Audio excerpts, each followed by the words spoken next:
Hello दोस्तों, कैसे हैं आप। तो स्वागत है मेरे नए ब्लॉग में। तो सुबह सुबह हम बैठ गए थे स्टडी करने के लिए बैठ गए थे, क्योंकि दोपहर में निम्मी स्टडी नहीं करने देती है और काम भी समय दीपावली का समय है ना, तो दोपहर में काम भी रहता है कपड़े वगैरह धोने का। तो निम्मी को सुबह सुबह नाश्ता कराने के बाद हम खिलाने के लिए बैठ गए थे। वहीं पे बैठा दिए थे, खेल रही थी निम्मी, हम स्टडी कर रहे थे। निम्मी किताबों को भी छीन रही थी, इसलिए मैं टेबल में बैठा दी थी कि वहीं का किताब निकालो और वहीं पे खेलो।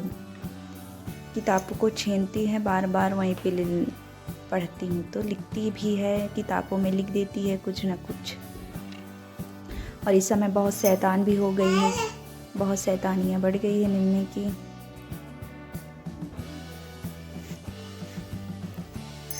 ये पेन खा रही है। निम्मी यहीं पे पढ़ाई करो, कहीं नहीं जाना निम्मी, यहीं पे पढ़ाई करो निम्मी। आजा। क्योंकि निम्मी टेबल से गिर भी जाती है कभी कभी, इसलिए उसको देखना पड़ता है। फिर हम लोग काम करने लगे, थोड़ा सा बिस्तर उस्तर जमाएं। बिस्तर उस्तर जमाने के बाद हम बहुत टाइम हो चुका था, क्योंकि मुझे नहाना भी था, खाना भी बनाना था सुबह का। झाड़ू पोंछा किए, झाड़ू पोंछा करने के बाद ये निम्मी गिरने लगी, निम्मी गिरने लगी।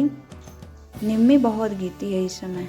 तुम कहाँ जाओगी? क्योंकि वो बेड से उतरती है, उतरते बनता नहीं है।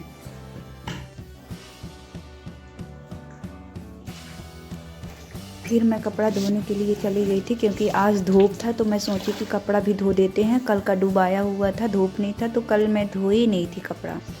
फिर मैं फटाफट से कपड़े को सुखाने लगी।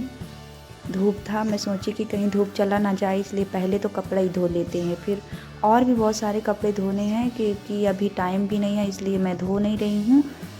दोपहर में धोऊंगी, सारा काम करने के बाद धूप रहेगा तो धोऊंगी दोपहर में।